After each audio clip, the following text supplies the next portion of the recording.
À l'écoute de RFI, il est minuit et demi à Paris, 22h30 temps universel. Afrique Soir sur RFI. Zéphirin Quadio.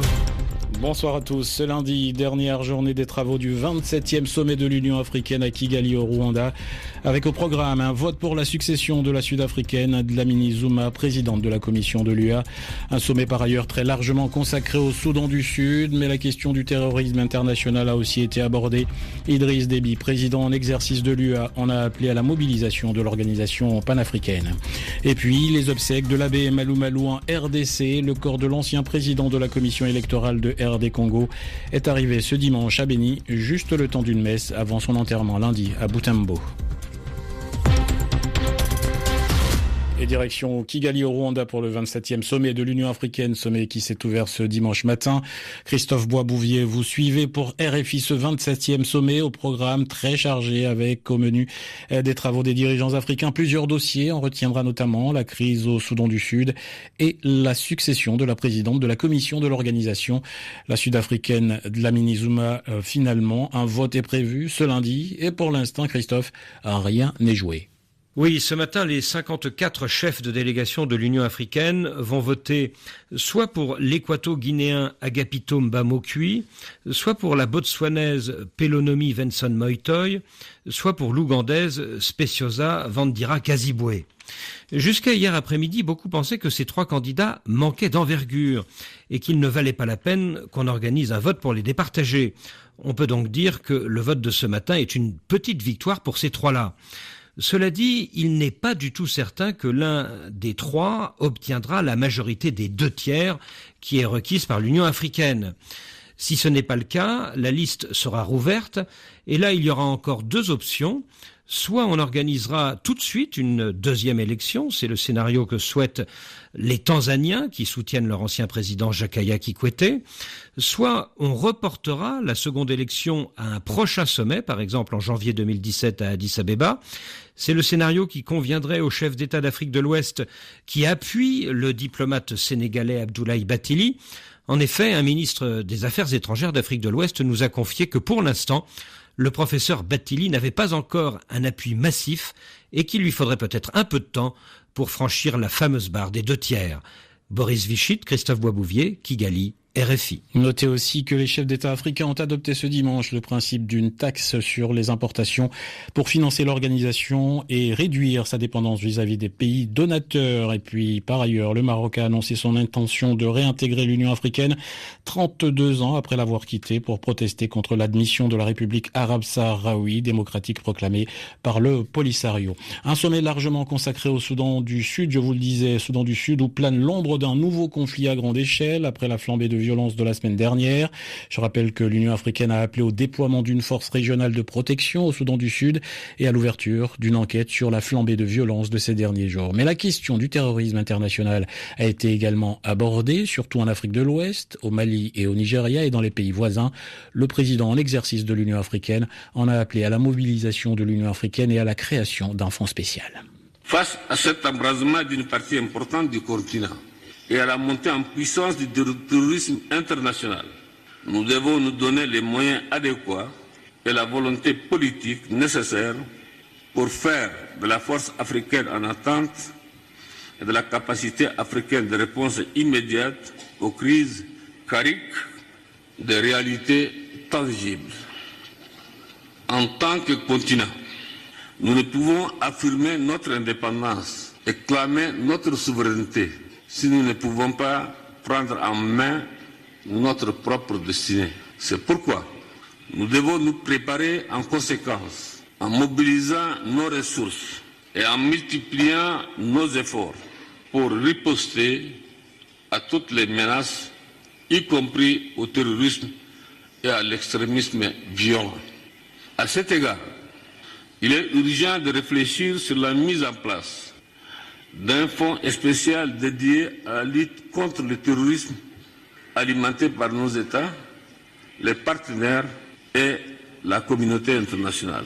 Déclaration d'Idriss Déby, président en exercice de l'Union africaine. L'actualité de ce dimanche également marquée par ce nouvel appel à l'unité du Premier ministre libyen. Ce dimanche, depuis Tunis, Fayez al-Sarraj a appelé tous les Libyens à se rallier à son cabinet alors que le pays est miné par les divisions et la menace djihadiste. Le Premier ministre libyen s'exprimait à l'issue d'une réunion des membres du dialogue politique libyen, réunion qui s'est tenue sous l'égide des Nations Unies. Direction la République démocratique du Congo. Beaucoup d'émotions à Béni aujourd'hui où le cercueil de l'abbé Malou Malou est arrivé à la mi-journée avec toute une délégation. Étaient présents l'évêque de Butembo, le président de la CENI et le gouverneur du Nord Kivu, juste pour le temps d'une messe avant son enterrement lundi à Butembo. L'ancien président de la commission électorale est un fils du pays, issu de la communauté Nandé. La tristesse se lisait donc sur tous les visages. Reportage Sonia Rollet. La plus vieille paroisse de Butembo-Béni, l'église Saint-Gustave, et des habitants assis ou debout, le visage fermé. Il était notre papa, notre prêtre. Sa mort nous touche beaucoup. L'absence dans notre communauté Nande, vraiment, il faisait de bonnes choses. Il représentait notre communauté Nande très bien, vraiment. Nous aussi, on est émotionnés, on ne sait plus quoi dire. Comme c'est la volonté de Dieu, c'est Dieu qui donne et c'est Dieu qui retire. Bon. On s'incline devant la volonté de Dieu, c'est tout.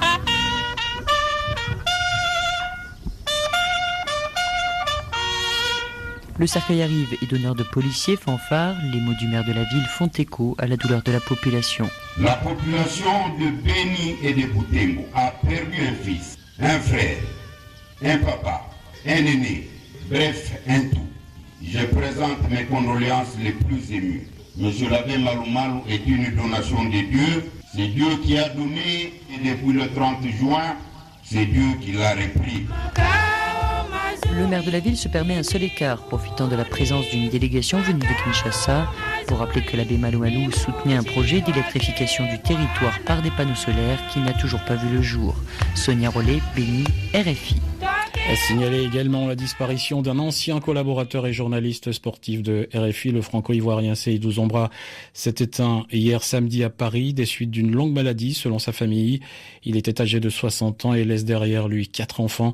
Il sera inhumé à une date non encore indiquée en Côte d'Ivoire. Nos condoléances attristées à sa famille et ses proches. Avant de refermer ce journal, direction le Mali, où la ville de Djenné vient d'être classée patrimoine en péril par l'UNESCO.